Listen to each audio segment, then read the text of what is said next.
Friends, welcome back to the Inferion Closet. Once again, I'm Matt, your host, and today we're going to be going through even more Halloween shit because, come on.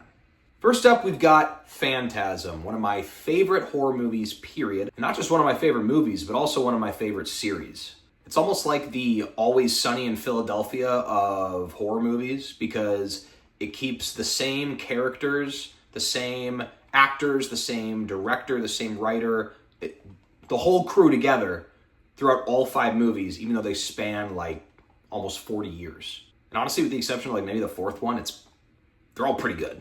Now I say good, but sometimes when I say good, I actually mean weird. The plot is a pretty big bag of nonsense. It's about a kid and his older brother and their best friend, Reggie, who's also the local ice cream man, okay, going around investigating a string of very strange deaths in their like small suburban town. And eventually it leads into the local morgue and a very creepy mortician who is called the Tall Man. And the Tall Man is the icon of the franchise. He really is. He's played by Angus Scrimm, who in real life is a fucking giant. And he just has like a permanent sneer like the whole time. But what's great about this movie is that it is just a mood.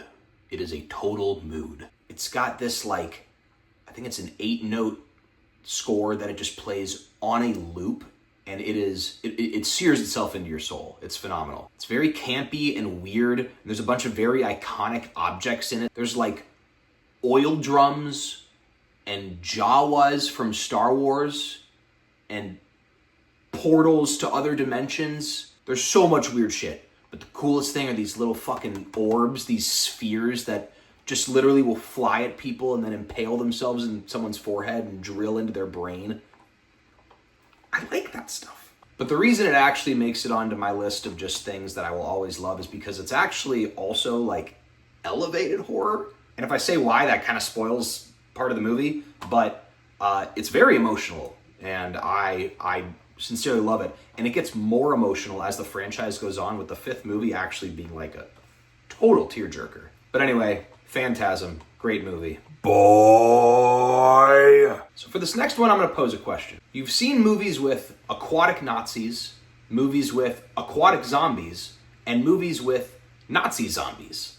But have you ever seen a movie with aquatic Nazi zombies? Shockwaves is pretty much only known for just that, but it's a total vibe kind of movie. It's got Peter Cushing. It's got an abandoned fortress on this like picturesque desert island. And it takes place pretty much in broad daylight and moves at a snail's pace. It is like a total dream of a movie. Plus, like I said, guys, come on. They're fucking aquatic Nazi zombies. Come on. Plus, when was the last movie where you saw a sea urchin used as a murder weapon?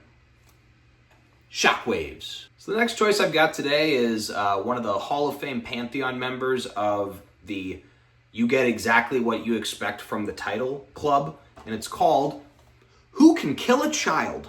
Who Can Kill a Child is Spanish, but it feels very Italian. It feels like a giallo. It follows an English couple who's expecting a child, going on vacation to a small tropical island town before giving birth. And they find the town is only filled with kids who want to kill them.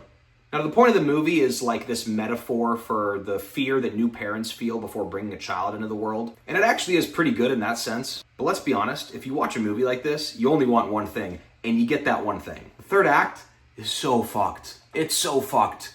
You've got children getting no-scope headshotted. You've got a dude firing a machine gun into a crowd of kids. You got a guy literally just taking a boat oar and fucking caving in the skulls of these little rascals. To be fair, these kids are total assholes. But yeah, it's great. And like I said before, I love horror movies that take place in broad daylight. I think it's great. Who Can Kill a Child? Next up, we've got a slightly more recent movie. I know I've been doing only 70s and 80s movies, but you know what? Today I'm going to do The Shallows with Blake Lively. Now, I'm sure a lot of people have actually seen The Shallows and probably think it's pretty mediocre given its reputation, but I kind of love it. It's got Blake Lively, it's got a shark, and that's it. You know what? It doesn't get too overambitious. It gives you exactly what you want. It's got some emotion. It's got some really fun downtime. It's got gorgeous shots of this ocean cove that they're on. And it's got a shark that is a total dick. It also just feels like smart. Like it's kind of a smart movie, which is always refreshing. And then at the end, the final kill for the shark is just, it's pretty fucking great. I remember I went to see this in theaters expecting complete trash. I went with my buddy, and I remember we took I don't know why, we took a bottle of wine into the theater. Terrible choice, by the way. But I walked out just so happy and thinking that I loved the movie, and then the next day I was like, I might have just been drunk. But then I rewatched it, and you know what? Nah, The Shallows kicks ass. And for my final one today, I'm gonna give you a movie that is really just for me. This is the Puppet Master franchise. Now, Puppet Master is made by a guy named Charles Band, who runs a company called Full Moon Features. And listen, if you've never seen a Full Moon Features movie, then let me tell you, you are probably a normal person because they're not very good. But some of them rock, and not in like legit ways, but in my ways. Listen, Puppet Master has mini killers with knives for hands and drills for heads and flamethrowers for fucking mouths. That's so cool. It also all takes place in like the same location. Like all the movies are at this fucking dumbass hotel on the sea, and it just makes you feel so cozy. And yeah, they just run around killing all the guests. In the first movie, it's a bunch of psychics. Why? Charles Band! And you know what? I'll actually die on the hill of the second one, and even maybe the third one, being good movies. Check them out. They're easy to watch.